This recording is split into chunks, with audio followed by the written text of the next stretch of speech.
that in your pocket, please? Oh no. Getting hooked up. Yeah. Does it come in my pocket? Yeah, right there. Right there. Now put this right here. Right there. Right here? No. Oh, no. It's right in the middle. Right in the eye. Hit it. Hit it in the eye. There it is. Right there? Oh. There it is. All right. Have fun. Hello, everybody. I'm going to be giving another blue team talk. When I was doing blue teaming for competitions, one thing I found pretty annoying was people did a lot of talks on what a blue team competition is, but they didn't really go into what you actually need to know, like technically going into the competition. So hopefully clear some of that up with this presentation. Who am I? I'm that guy. I was blue team captain for UB Lockdown and ISTS team, first and second place in those respectively.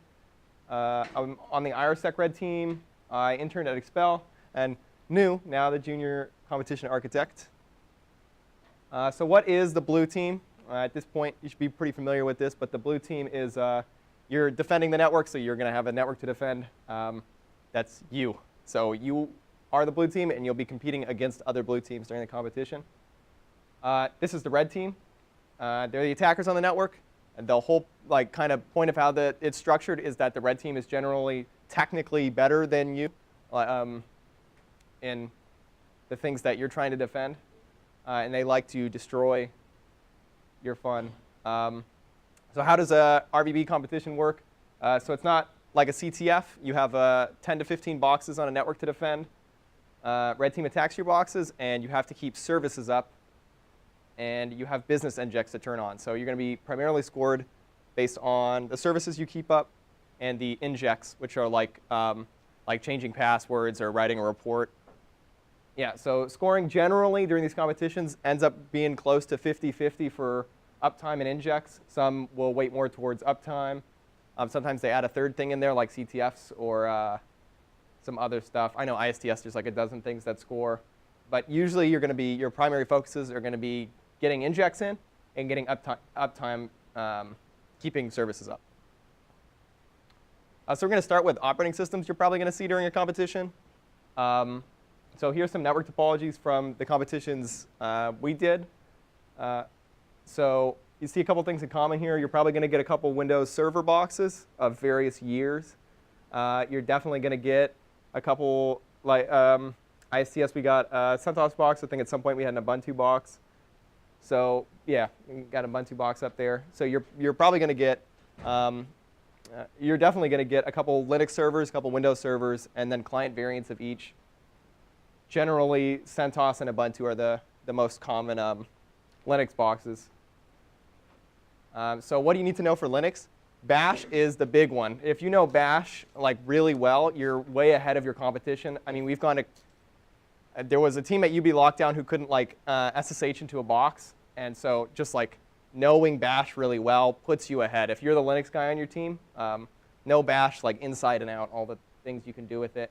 Of course, there's a bunch of other stuff. You should know SH. Instead, red teams like to delete Bash sometimes, force people to use the old downgraded variant, which is just SH. You should definitely know IP tables. Firewalls are the biggest way you can fight the red team. So knowing how to implement those properly is a big deal. Also, initd, systemd, systemctl, just knowing how services start and run on your machine. Because red team will put stuff on those services, and your services are what are scored. So not knowing how to get those up can be pretty problematic. Most authentication in Linux happens with PAMD. You should really research PAMD and then feel really insecure afterwards about how you log into your box. Also learn package manager, so that's apt-get, yum. Apt-get for Ubuntu, yum for CentOS. Installing things is pretty helpful. There's a bunch of Linux differences. Usually most of the binaries are going to be the same on there, so most of your bash commands are going to work between variants, but they do all have slight differences. So it's worth learning those differences if you're it's worth looking up and learning those differences if your team's Linux guy or one of your team's Linux guy. Yeah. Can yum be on Ubuntu? Yeah, I think. Yeah, I don't see why not. It's not tied to anything? Yeah, so by default, most, maybe all Ubuntu variants have apt-get, but it's just a package manager, so any version of Linux can use any package manager within reason. So just because you have one operating system or one distribution doesn't mean that you're definitely getting that package manager.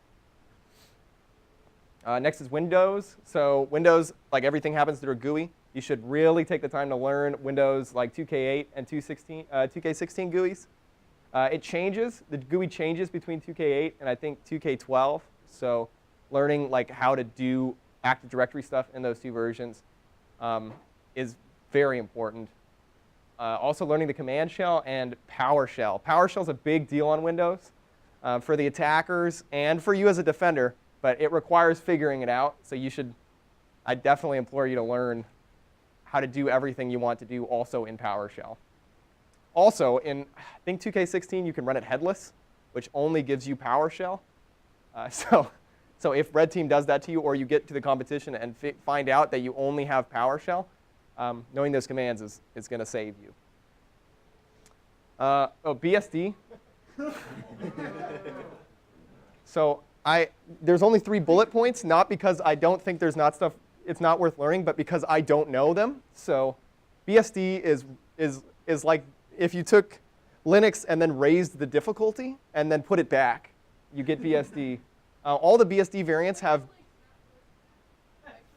I was hoping I had System D on there, so I was really hoping he'd be sitting around. Damn. Nope. But yeah, so BSD is really hard, worth learning. There's because you'll have it at a competition. There's differences. There's like OpenBSD, NetBSD, and FreeBSD are the 3 most common variants, and they all have differences in minor things that I don't remember, so I can't tell you. But definitely worth learning how to use this. Also, PF is the equivalent to IP tables on BSD, and also if you've ever had pfSense as a router, it just is BSD basically with a GUI. So definitely should learn all the BSD stuff. It's different from Linux, so don't just assume all your bash stuff's going to work on BSD. Yes? No? Woo! I talked about this, pfSense. It's a BSD-based router. I don't know which variant of BSD. Yeah, so really pfSense is just a web GUI for the PF packet firewall. So it's a router in the sense that it, through a GUI, sets firewall rules to route packets. A lot of times you'll get this in a competition because it's really easy to set up, and white teams like have a lot of shit to do. So they're like, OK, let's get a pfSense box up. We're done there. If you're the network guy, this is like the biggest thing you should learn, in my opinion. Along with your other network stuff, I definitely start with pfSense. 1, because it's used a lot. 2, because it's comparatively really easy. Like if you compare this to Juniper OS or whatever. Juniper? What do they call their OS? Junos? Junos? Yo, yeah, so if you... So if Junos scares you, as I think it should, then learn pfSense first, and then and also learn Junos. Speaking of that, so I wasn't the network guy on the team. If this is on, that was supposed to be a placeholder, but this is I wasn't the network guy on our team. Our network guy made the Juniper developer account that is necessary to access the documentation for using any Juniper product. So thank you, Jake. Respect. Definitely, this stuff was a lot harder for me to understand. There's usually pretty great documentation, though. These things are not like based on Linux or anything, so just having general Linux knowledge isn't going to help you out as much as it does with stuff like pfSense. But if you're the network guy, these like you have to know this stuff. So Cisco has documentation that's open. Juniper has documentation, but I think you need a developer account. No. It's all open, but the really nice thing about Juniper is that like a couple years ago, they're like, hey, what if we change like 80% of our commands? So I think Jake, if he's here, will chat about, remember doing this terrible thing. You're like, oh, cool, here's how you do this. And then you try to type it out. It's like, nope, that's not a right command. You're like, but it's in the documentation. we were in the lab one day where he was going, dude, this is what it says in the docs that they put out recently, and this command isn't a command. So, woo. So yeah, these are the Cisco, Juniper, pfSense. If you're the network guy, this is what you study like the whole time. Can I get Joe's approval? Yes. So next we're going to go to services. So now that you know the operating systems you're going to be working with, you're not scored on whether or not you know bash directly, but you'll be using that to keep these services up. So this is really where you learn like the important stuff the important applications that you're going to be scored on throughout the competition. So here's kind of the breakdown. This is what we got ahead of time for these two competitions. Now, it changes when the competition actually starts. You'll come to find, but here are the services that get scored. So as you can see, like UB Lockdown was for like beginners over here. We had like ICMP and AD, and then we had Wingdings for a scored service for ISTS. So it really varies what they score, but you can kind of see some similar stuff here. ICMP is generally scored on a lot of boxes, so you have to keep ping enabled. You can't just be blocking off boxes. SSH is usually scored on Linux stuff. Ooh, it's not scored over there, but usually scored on Linux stuff. Also, you're going to have like an HTTP server, and you're going to have Active Directory, and DNS gets scored on the Windows server. What's the Wingdings thing? Oh man, I don't remember. Luna, yeah, LunaOS. What got? Yeah. What did that? It's like a web app that got scored, right? That was our store where we could buy things, but we never did, so we never got hacked. Yeah, we just. I know at Red Team at one point so they were stealing keys for teams' bank accounts, I guess, and they noticed that they didn't have our key because we had never at one point used our shop. Well, it didn't help that we didn't know we had it. Yes. What is this? I don't know. We have shit to do. Is that a Red Team plan? Yeah, I think we unplugged it for a little bit too. So yeah, that was a Raspberry Pi. But they definitely throw like some stuff to throw you off, like LunaOS on a Raspberry Pi that apparently runs our shop that we didn't use.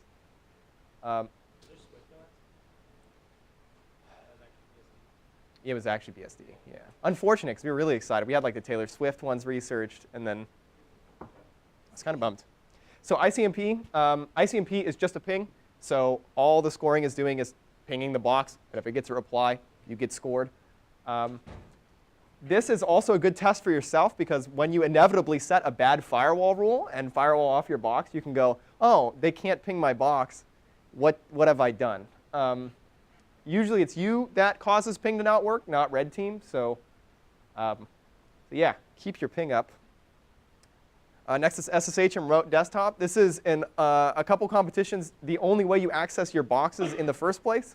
You're not like logging into them locally. You're either SSHing or RDPing. So if you're the Linux guys, you should learn SSH. If you're the Windows guys, you should learn RDP. You should both learn each other's, but like time permitting. It's really important because this is scored, but it's also like Red Team's favorite access tool. So knowing how to configure this safely is really important.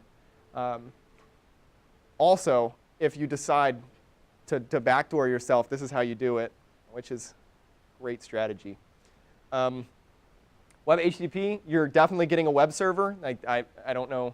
I don't think I've seen a competition without one. So that's either going to be Apache or Nginx. Probably. Again, like nothing's for sure, but these are the two web techs you should learn, Apache and Nginx. You're going to get things to look out for. Red Team's going to probably drop shells on there. You're probably going to firewall your own web server off at some point because you're like, whoa, attackers are using HTTP. Yeah, but so are you. So yeah, learn how to use Apache and Nginx. HHVM. The what?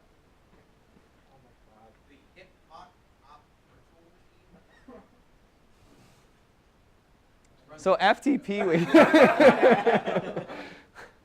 FTP is pretty straightforward, especially in beginner competitions. You're going to get a lot of FTP, and that's just file transfer. Again, there's a lot of ways attackers can use this to maintain access on your box. So again, learning how to configure this securely, pretty important. That runs on port 21 for when you firewall it off. If you've noticed, I've said several times, you will firewall off your own services many times throughout the competition. I would So never do that. no, didn't happen to us, right? Not once. Never once. Never lost a box. Next is mail. This is like Micah Martin's department, but this is so mail kind of sucks because it's really 3 services. They kind of like fool you. They lull you into a false sense of security by telling you it's just one. So usually it's going to be SMTP and IMAP, which are 2 separate services. Here are the most popular I listed here. I now have more to list there. But Postfix, SendMail, and Dovecot. So if you're picking one to learn, you don't. You pick all 3. I wrote my specialty, but I want to remove that because I don't want mail questions anymore. I'll still take it. Micah's. AD, SMB, and DNS. So if you're the Windows guy, this is like your bread and butter. This is like pretty much the biggest thing you're scored on, and it's usually 3 services at once.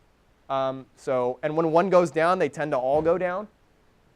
So if you're the Windows guy, you should research the shit out of like configuration for that, GPOs, making sure accounts aren't named red team and have no password, stuff like that. Yeah, also, this is almost exclusively how red team remains on your box if you have the right firewalls. So don't let them do that. DNS, this could be either on your AD. It's definitely going to be on your Active Directory server, but you might also have a Linux server. So if you're unfamiliar with DNS and you haven't had Weissman throw markers at you yet, DNS is for resolving domain name addresses. And you're like, why do I need that during competition? You might not, probably for updating packages, but it's probably going to be a scored service. Again, attackers can use this for a couple things. So keeping track of what like zone rules and stuff you have on your servers is really important.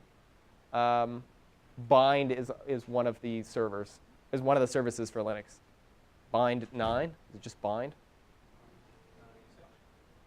Bind-ish, yeah. Bind, exactly. So, and you're probably going to get a surprise service or 2. So when you get to the competition, just because you had a list of services doesn't mean that's actually what you have. Here are a list of services that were all surprise services at one competition at the same time, which was ISTS. So like we got there and we're like, oh, our Apache server is actually a Jenkins server, currently just executing whatever people throw on it. Elasticsearch, did we keep that? Oh yeah, Duck kept that up. What a champion. I know Elasticsearch must have been tough, and I didn't understand it, but we'd go, hey, it's red, and Duck would say, I already know what the problem is, so respect. And e-commerce sites, like the site we didn't know we had that let us buy things. So yeah, you're definitely going to get stuff that'll be scored in ways you're not expecting, so remaining adaptable for the competition is pretty important. Now we're going to move to injects. A lot of teams skip this, and I think that's a big problem. Shout out to Pierce for being great at injects during UB and ISTS. Injects end up being close to half your score during competitions. And so a lot of teams focus only on the technical aspects the whole time, and they don't end up getting a lot of injects done. This is a big mistake, because most teams finish less than half the injects, which means they're throwing away a quarter of their score for what doesn't amount to be like worth it in terms of time. Like the time trade-off they get is just not there. So we'll talk about what's an inject? That's just business stuff that needs to get done. So it may be pushing out a password policy. It may be writing a report to your CTO. Usually you get these assigned over email, and they're a large part of your score. They require an email back, even if it's a short email back saying the task is complete. Some of these can be like annoying tasks. They don't usually end up being technically like challenging, but they're a lot of work. But again, they're such a big part of your score that like if not doing a scan because it'll take 5 minutes, this doesn't really make sense. So make sure you're doing your injects. If a team does 100% of their injects, they win. Like I don't think there's been too many teams that do all their injects and then don't place. So definitely really important. So here's some examples. Kind of said that earlier. Do a vulnerability scan. That's fun because red team will have at this point like broken your box down so much that tool doesn't work. So you're like hacking together a solution. Or you're pretending. That's a vulnerability scan.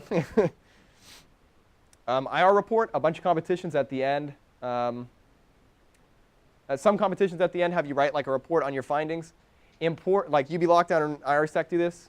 It's really important to be writing as you go because an hour at the end to write a report sounds like a lot of time. And then you start writing it and you're like, crap, we can't even remember all the things we've fixed. So like as you find red team activity, write it down immediately. It can just be like a short note, but just having that information for when you actually need to do the report, it is very helpful. Some general tactics. The 5-minute plan is a staple of good teams. So a 5-minute plan is, so when I sit down at my chair or machine, here's how the first 5 minutes is going to go. So it's like, here's the firewall rules I'm going to write. Here's the binaries I'm going to change. It's basically so you can sit down and not have to remember all the early stuff you have to do. You can just start working from a list. I put think while doing on there because this is really important. The biggest one being with firewalls is sometimes you'll sit down, start reading your 5-minute plan verbatim, writing it into the console, and then like skip a firewall rule and accidentally drop your own connection, basically eliminating you from that box for the remainder of the competition. So important to think while you're executing your 5-minute plan, but this makes sure you don't miss any crucial steps. And it's pretty important. Like I'd take a while on your 5-minute plan. Firewalls. Firewalls, other than injects maybe, are probably the most important and effective way of getting rid of red team. Good firewall rules on the network and host side are pretty impossible to beat from a red team perspective, I mean, unless they have like your network tech pwned. But this is like, once you have good firewalls and red team can't reset them, you've effectively secured your environment. So figuring out good firewall rules is really important. And these aren't just allow port 80. Drilling down really specific rules to your network are what allow this to be effective. Like what? Like only allowing established connections outbound on 80.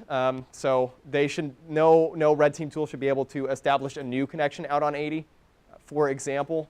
So rules that are state-based and rules that are machine-based. So like only this machine on your network tech, only this machine should be able to access port 80 or use DNS or that. Yes. Turning off things like DNS, so like just don't hit the internet from that box or whatever box you're on. Yeah. Keeping port 80 outgoing and DNS blocked except when you need it absolutely is pretty important because those are like DNS and HTTP are pretty popular C2 protocols for C2.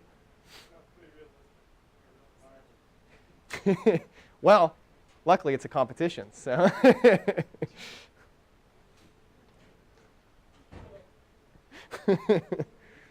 So at most competitions, maybe all competitions, for a cost you can usually revert boxes. I would say a good thing to keep in mind here is if you're going to do it early. If you've just firewalled off a box and you don't have a way to reset that firewall, don't wait an hour deciding if it's worth resetting the box. If you've lost access to a box and there's no way to get it back, do that reset. The more time you spend, deciding, should I reset this or not, is time that effectively you're losing against that box for money you're going to spend anyway. So do resets early if you're going to do them. But when it comes up, be ready, because red team is probably going to get a little alert when you start resetting a box, and they'll be trying to log in just as fast as you.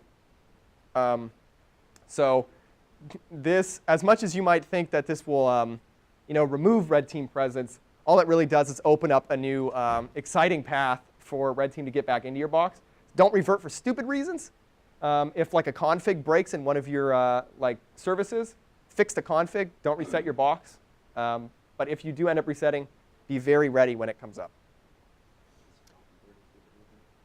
No. So if your operating system gets overwritten with just Flappy Bird, that would be a good time to reset your box. Reading logs. So when a service breaks, it probably logs the reason it breaks. A lot of teams will have a broken service and sit there for a long time, unable to comprehend why their service is breaking. And if you read the logs will be like, oh, line 8 of your config has an extra tab in it. And then it's like, oh, I could have fixed this the whole time? Yes. The logs will, like 90% of the time, just tell you how to fix the problem you're having, even if it's red team caused. Maybe. Finally, stay calm. All your boxes are going to be on fire, and although other teams, it may not seem like it, so are their boxes. It only is going to get worse as the competition goes on. You don't really get a reprieve. So stay calm. If you lose a box, it's not the end of the world. Another team probably also lost a box. It's not worth worrying about. So just focus on getting your services up, writing injects, and it only gets worse. Don't panic. This is the Eiffel Tower. It's made by the French. They surrender often, all right? Every time the French surrenders, they lose their whole country. Don't be the French. Fight for that last box. Any questions? All right.